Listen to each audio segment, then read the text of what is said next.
السلام علیکم، میں ہوں فیصل طارڑ۔ آج خان کو زمان پارک سے گرفتار کیا گیا اور بائی روڈ اب خان کو راولپنڈی پہنچا دیا گیا ہے اور اس کے بعد خان کو اڈیالہ جیل منتقل کیا جائے گا۔ توشہ خانہ کے جج ہمایوں دلاور نے آج کس طرح کا فیصلہ دیا اور وہ جو فیصلہ ہے اس کے اندر کتنے لوپ ہولز ہیں، کس طرح سپریم کورٹ یا کسی بھی عدالت کے اندر اگر اس کیس پر سماعت ہوتی ہے وہ فیصلہ کس طرح سے اڑ سکتا ہے۔ سپریم کورٹ کے چیف جسٹس عمر عطا بندیال، جن کا بڑا بیسک کردار ہے اس سارے کے سارے کھیل کے اندر، پہلے دن سے لے کر عمران خان کا نکلنا، عدم اعتماد کامیاب ہونا، رات کے 12 بجے عدالتیں کھلنا، پھر پنجاب اور کے پی کے اندر الیکشن نہ ہونا، 3 مہینے بعد ریٹن فیصلہ آنا، اور آج ہمایوں دلاور نے تو ساری ریکارڈ توڑ دی ہے نا کہ آدھے گھنٹے کے اندر فیصلہ بھی آ گیا، ریٹن فیصلہ بھی آ گیا۔ اور اب کیا ہوگا، کس طرح ہمایوں دلاور کا فیصلہ ایک بھونڈا فیصلہ ہے، سپریم کورٹ کیا کر سکتی ہے۔ سپریم کورٹ کے رپورٹر وسیم ملک میرے ساتھ موجود ہیں اور بڑے یہ دلچسپ آپ کے سامنے حقائق رکھیں گے، فیکٹس رکھیں گے اور ایسے ایسے انکشافات کریں گے کہ آپ کو پتہ چلے گا کہ یہ جو اتنی محنت سے عمران خان کو نائل کیا گیا ہے، عمران خان کو گرفتار کیا گیا ہے، اور پھر اس سے ابھی ہم بات کر رہے تھے کہ آج نئی مردم شماری کو لے کر بھی وہ اپروول دی گئی ہے کہ اور اس کے مطابق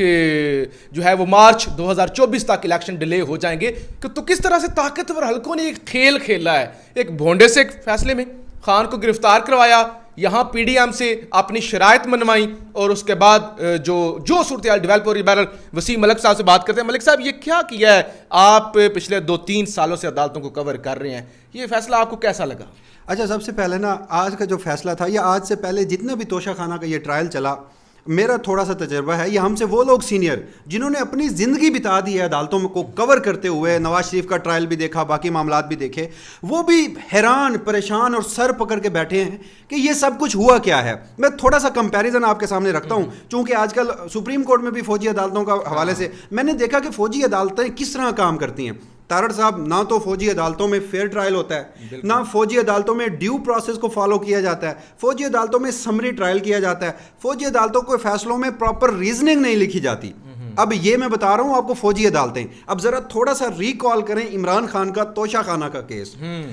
10 مئی کو میں آپ کو لے کر چلوں گا، ملزم کی عدم موجودگی میں فرد جرم عائد کر دی۔ پاکستان کا کون سا ایسا قانون ہے کہ ملزم عدالت میں موجود نہ ہو یا ملزم صحت جرم سے انکار کر رہا ہو، آپ اس کے وکیل کی غیر موجودگی میں اس کے اوپر فرد جرم لگا دیں؟ پہلے دن وہ اپوائنٹ کیا گیا تھا انہی ہمایوں دلاور صاحب کو۔ یہ کہانی ساری چلتی ہے اسی دن سے۔ اس کے بعد پھر ہم نے آ کے دیکھا حق دفاع ہے ہی نہیں ملزم کے فیصلے میں۔ آج اب دیکھیے، گزشتہ کل ہائی کورٹ کا فیصلہ آیا، ہائی کورٹ کا فیصلہ بھی اس طرح کا تھا کہ ہم بھی سر پکڑ کے بیٹھ گئے کہ ہائی کورٹ نے کہا کیا ہے۔ عامر فاروق صاحب فیصلہ اسی وجہ سے نہیں کر رہے کہ یا تو سپریم کورٹ میں جا کر یہ سب کچھ چیلنج ہو جائے گا۔ عامر فاروق صاحب کو بھی پتا ہے کہ ہمایوں دلاور صاحب غلط فیصلہ کر رہے ہیں، اس کی دلیل میں آپ کے سامنے رکھتا ہوں۔ پاکستان کی عدالتی تاریخ میں کبھی ایسا نہیں ہوا کہ ٹرانسفر اپلیکیشن ہو، ایک جج کے متصب ہونے کا الزام ہو اور ملزم کہے کہ میں اس جج کے سامنے اپنا کیس نہیں سنتا، وہ ایک بار کہے کہ یہ کیس قابل سماعت ہے، اسلام آباد ہائی کورٹ میں معاملہ جائے، اسلام آباد ہائی کورٹ اس کے فیصلے کو کالعدم قرار دے، پھر اسی جج کے پاس کیس بھیج دے، پھر وہاں پر قابل سماعت ہوا، 7 دن کا وقت دیا گیا۔ یہ گزشتہ بات کر رہا ہوں، غالباً 5 جولائی کا دن تھا۔ 7 دن دیے گئے ہائی کورٹ کی جانب سے، کہا گیا کہ 7 روز میں سن کر فیصلہ کریں۔ عمران خان کے وکیل نے دلائل نہیں دیے، عمران خان کے وکیل کو سنا ہی نہیں گیا، حق کے سماعت ختم کر دیا گیا، یک طرفہ ایکس پارٹی فیصلہ سنا دیا اور کہا کہ قابل سماعت ہے یہ کیس۔ پھر خواجہ حارث کل لے کر گئے، جس کا کل فیصلہ آیا ہائی کورٹ میں۔ عامر فاروق صاحب نے کل بھی کہا کہ یہ کیس قابل سماعت نہیں ہے، ہائی کورٹ کا فیصلہ کالعدم ہے، لہٰذا دوسری بار اسی جج کو ریمانڈ کر دیا۔ مطلب آپ دیکھیے کہ جج کے 2 فیصلوں کو آپ کالعدم بھی کر رہے ہیں مگر ریمانڈ اسی کے پاس کر رہے ہیں۔ وجہ ہے نوکری کرنی ہے اور کچھ نہیں کرنا، جسٹس تو دینا ہی نہیں ہے نا، اس ملک کے لوگوں کو انصاف تو دینا ہی نہیں ہے، دوسری بار بھیج دیا۔ اچھا، پھر یہ بھی کہا آج جو فیصلہ آیا ہے اس فیصلے میں یہ لکھا ہوا ہے کہ جی وہ جو عمران خان کے وکلا کو حق عمران خان کے جو گواہ ہیں انہیں میں نے نہیں سنا، اس کی ایک وجہ ہے۔ اس کی وجہ یہ ہے کہ جی خواجہ حارث صاحب جو ہیں وہ الیکشن کمیشن کے گواہوں پہ جرا تو کر چکے ہیں، جب انہوں نے ان گواہوں پہ جرا کر لیا تو عمران خان کو اپنے گواہ پیش کرنے کا حق نہیں ہے۔ یہ بھی پاکستان کی عدالتی تاریخ کا کوئی انوکھا فیصلہ ہے۔ آج کے فیصلے میں لکھتے ہیں کہ جی وہ جو حق دوسرا آج کے فیصلے میں کیونکہ خواجہ حارث صاحب اس وقت تک موجود نہیں تھے، جب گئے تو ان کا کیس سنا نہیں گیا اور اسی دوران ہی فیصلہ سنا دیا گیا، تو اپنے اس فیصلے میں وضاحت کر رہے ہیں ہمایوں دلاور صاحب اور لکھ رہے ہیں کہ جی میں نے 2 بار پہلے خواجہ حارث کے جن دلائل کے اوپر فیصلہ دیا تھا کہ کیس قابل سماعت ہے، آج بھی آ کر خواجہ حارث صاحب نے وہی دلائل دینے تھے، لہٰذا میں نے ان کی وہ بھی استدعا مسترد کر دی۔ مطلب دیکھیں پاکستان کی عدالتی تاریخ میں مجھے ایسا کوئی کیس نظر نہیں آ رہا، کوئی ایسی تاریخ نظر نہیں آ رہی کہ جس سے کسی سیاستدان کو نیل کیا جائے۔ ذرا جج صاحب کی ٹائپنگ سپیڈ کے حوالے سے بتا دیں۔ ہاں بڑی دلچسپ، بڑی ہی شاندار، یہ بھی کوئی اپنی نظر کا کوئی انوکھا واقعہ تھا، پتہ نہیں ہمایوں دلاور صاحب روبوٹ کے بنے ہوئے ہیں کیا ہے، محترم قابل جج ہیں، ایڈیشنل سیشن جج ویسٹ ہیں اسلام آباد کے، مگر مجھے ایک بات بتائیں، ہماری میڈیا میں ایک ٹرم استعمال ہوتی ہے کہ فیصلہ محفوظ ہو گیا ہے، کورٹ ہم کور کر رہے ہوتے ہیں، ہم جب یہ خبر چلاتے ہیں کہ فیصلہ محفوظ ہو گیا ہے، اس کا مطلب ہوتا ہے کہ جو دلائل ہیں وہ مکمل ہو گئے ہیں، سماعت مکمل ہو گئی ہے، فیصلہ جج کے دماغ میں ہے، وہ بیٹھے گا، وہ لکھے گا، وہ ریزننگ دے گا، وہ کوئی نہ کوئی قانونی اصلاح دے گا۔ آج جیسے ہی موصوف نے فیصلہ محفوظ کر کے سنایا، ایک تو محفوظ کیا، 1 گھنٹے بعد آ کے سنا دیا، اور جب وہ فیصلہ سنایا، مختصر فیصلہ سنایا 1 صفحے کا، اس کے بعد شارٹ ریٹن آرڈر جو ہے وہ 4 صفحات کا 15 منٹ بعد جاری کر دیا۔ ابھی وہ 15 منٹ گزر رہے تھے، صحافی بیچارے رپورٹ کر رہے تھے، اتنی دیر میں پتا چلا کہ اگلے 1 گھنٹے میں 30 صفحات کا تفصیلی فیصلہ جاری ہو گیا۔ تو کیا پھر جو عمران خان ہیں، ان کے جو وکلا ہیں یا پاکستان تحریک انصاف کے لوگ ہیں جو یہ الزام لگاتے ہیں کہ جی فیصلہ پہلے سے لکھا جا چکا تھا، تو پھر کون ذی شعور ذی عقل انسان ان کی اس دلیل کو نہ مانے کہ 1 گھنٹے میں جج صاحب نے بیٹھ کر تفصیلی فیصلہ جاری کر دیا؟ سپریم کورٹ کا 6 5 رکنی بینچ ہوتا ہے، ہائی کورٹ کے 3 رکنی بینچ ہوتے ہیں، اس طرح کے فیصلوں پنجاب میں الیکشن والا 3 مہینے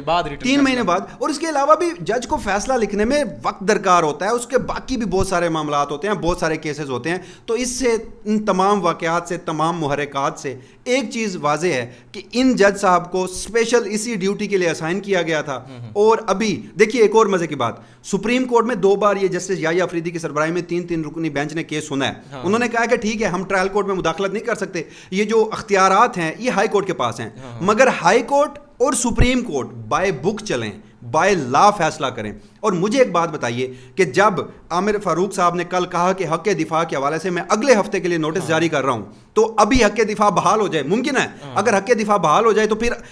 جج ہمایوں دلاور کا فیصلہ کہاں سٹینڈ کرے گا؟ اور سپریم کورٹ نے اپنے اس فیصلے میں لکھا تھا، اپنے اس فیصلے میں دونوں عدالتوں کو، جو لوور عدالتیں ہائی کورٹ اور ٹرائل کورٹ، انہیں یہ باور کرایا تھا کہ جب تک تمام درخواستیں ہائی کورٹ میں نبٹ نہیں جاتی، بائی بک بائی بائنڈنگ ہے یہ چیز کہ ہمایوں دلاور صاحب فیصلہ محفوظ تو کر سکتے ہیں، سنا نہیں سکتے۔ ایک اور بڑا انٹرسٹنگ پوائنٹ آپ نے بتایا ابھی مجھے، آپ نے کہا کہ یہ جو عمران خان پر ایک الزام لگ رہا ہے کہ وہ گھڑی خریدی اور وہ گفٹس خریدے اور وہ پیسے ڈکلیئر نہیں کیے، تو اس وجہ سے عمران خان اس سارے معاملے میں پھنسا ہے، تو آپ نے بڑی ایک بات کی FBR کے حوالے سے اور الیکشن کمیشن کے حوالے سے، وہ ذرا ناظرین کو بتائیں۔ اچھا دیکھیے معاملہ تھا کیا، معاملہ یہ تھا عمران خان صاحب نے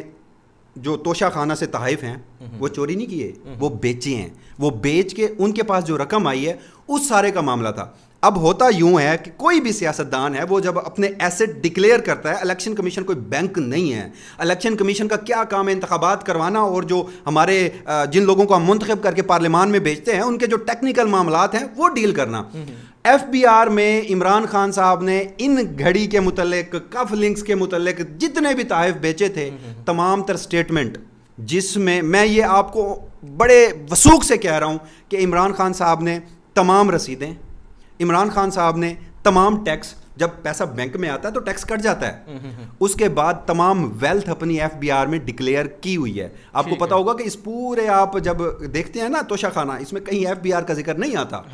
نکالیں امجد پرویز صاحب آتے وکیل ہیں الیکشن کمیشن کے، کہتے جی کہ انہوں نے تو FBR میں ڈکلیئر نہیں کیا ہوا۔ پی ٹی آئی تو پوائنٹ اپنا دے سکتی تھی نا، پی ٹی آئی پوائنٹ دے سکتی تھی، پی ٹی آئی نے بارہا یہ پوائنٹ اٹھایا، مگر اس طرح آج کل آپ کو پتا ہے کہ 9 مئی کے بعد پی ٹی آئی کو نہ کوئی میڈیا اسٹریٹجی ہے ان کی، نہ کوئی سوشل میڈیا اسٹریٹجی ہے، تتر بتر ہوئی ہے پارٹی۔ مگر آپ یہ دیکھیے کہ الیکشن کمیشن آف پاکستان نے صرف ایک مدعا اٹھایا، اور ہمایوں دلاور صاحب نے بھی لکھا کہ 2019-20 کے جو عمران خان صاحب کے گوشوارے تھے نا، ان گوشواروں میں عمران خان صاحب نے 4 بکریاں ظاہر کی ہیں، مگر یہ جو توشہ خانہ سے تحائف انہوں نے اسٹیٹ سے لیے تھے وہ ظاہر نہیں کیے۔ ایک بندہ FBR میں تمام اپنے ایسے ڈکلیئر کر چکا، وہ اگر الیکشن کمیشن کے گوشواروں میں اپنی یہ چیزیں ڈسکس نہیں کر سکا تو پاکستان کے کوئی ہزاروں نہیں تو سینکڑوں ایسے سیاستدان ہوں گے جہاں ابھی ہم ریسرچ کریں آپ کو بتا دیں الیکشن کمیشن آف پاکستان بارہا انہیں کہتا ہے کہ اپنے گوشوارے جمع کرواؤ, ڈیٹس ایکسٹینڈ کرتا ہے, باقی معاملات کرتا ہے, کوئی گوشوارے جمع نہیں کرواتا, ان کی ممبرشپ کچھ عرصے کے لیے معطل ہو جاتی ہے, لیکن پھر جب وہ کراتا ہے بحال ہو جاتا ہے. ایک اور مزے کی بات, ہر سال ایسٹ ڈکلیئر کراتے ہیں الیکشن کمیشن میں, تب ہمیں پتہ چلتا ہے کہ ہمارے سیاستدان ہم سے بھی زیادہ غریب ہیں, مطلب انہوں نے کیا کچھ وہاں پہ ڈکلیئر کیا ہوا ہے. تو یہ بھی پاکستان کی سیاسی, عدالتی, قانونی, سماجی ہر قسم کی تاریخ کا انوکھا واقعہ ہے کہ ایف بی آر میں ڈکلیئر ہیں چیزیں, الیکشن کمیشن آف پاکستان میں ڈکلیئر نہیں ہے. آپ نے ایک سیاستدان کو, ایک سابق وزیر اعظم کو, اور موجودہ وقت میں, یہ ہم نہیں کہہ رہے, فیکٹس اینڈ فگرز ہیں, ملک کی سب سے بڑی سیاسی جماعت کے سربراہ کو, دنیا کی چھٹی بڑی جماعت ہے, اور وداؤٹ ڈیو پروسیس پھر فوجی عدالتوں میں کیسے لا لیتے آپ نے ایک سیاستدان کو اٹھا کے باہر پھینک دیا, 3 سال کی سزا بھی دی تھی, اچھا میکسیمم سزا 3 سال تھی, 6 ماہ سے 3 سال, لیکن انہوں نے 3 سال ہی سنائی, اس کے ساتھ 5 سال کی نیالی. الیکشن کمیشن کا کام تھا, الیکشن کمیشن نے یہ معاملہ بھیجا تھا. لمبی ڈیبیٹ تھی اس پر, پہلے میں نے وی لاگ کیا تو اس کے اندر میں نے بات کی کہ ہم تو یہ سنتے ہوئے آئے تھے کہ ٹرائل کورٹ جو ہے وہ نائل نہیں کر سکتا, ٹرائل کورٹ نہیں کر سکتا نائل. دیکھیے اب ٹرائل کورٹ نے عمران خان کو 5 سال کے لیے, الیکشن کمیشن نے وہ میاں والی کی سیٹ سے نائل کیا, اس کے بعد یہ فوجداری کے لیے معاملہ بھجوایا ٹرائل کورٹ کو. ٹرائل کورٹ بتائے کہ عمران خان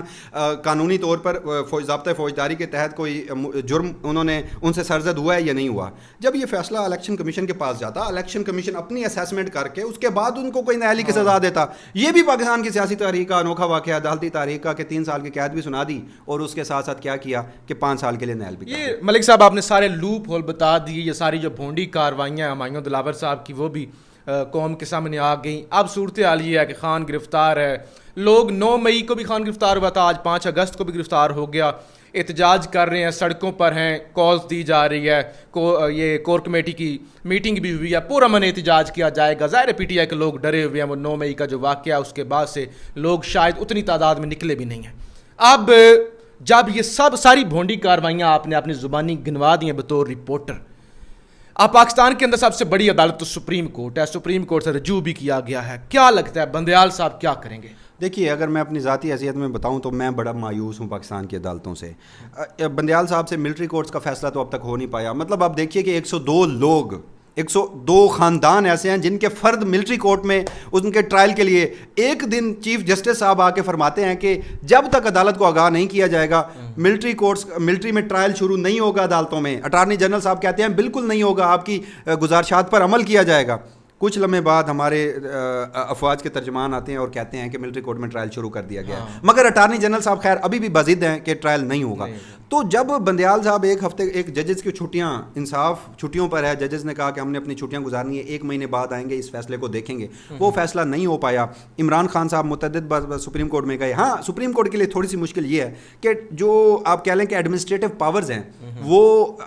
ٹرائل کورٹ کی ہائی کورٹ کے پاس ہیں. ہائی کورٹ کو پہلے کیس سنا جانا ہے, اگر ہائی کورٹ سے عمران خان کی جو اپیل ہے وہ رد ہوتی ہے پھر سپریم کورٹ جائے گی. تو اس میں ایک قانونی نقطہ یہ بھی ہے کہ عمران خان صاحب سب سے پہلے اس فیصلے کے خلاف ہائی کورٹ میں جائیں گے. مگر انہوں نے ایک اور جو اپیل ہے وہ آج کے روز دائر کی, اور اس میں خواجہ حارث صاحب جو عمران خان کے وکیل ہیں ان کے ایسوسیٹ کو وہ درخواست دائر کرنے سے روکا جا رہا تھا سپریم کورٹ آف پاکستان میں, ان کو اٹھا لیا گیا. اب یہ دیکھیے کہ ایکسیس ٹو جسٹس تو یہ ہے, انہوں نے خط بھی لکھا چیف جسٹس کو, لیکن ابھی تک ہمارے جو قاضی اعلیٰ ہیں, منصف اعلیٰ ہیں, ان کے کان تک جون تک نہیں روئیں گی. خیر اب یہ معاملہ ہے کہ جو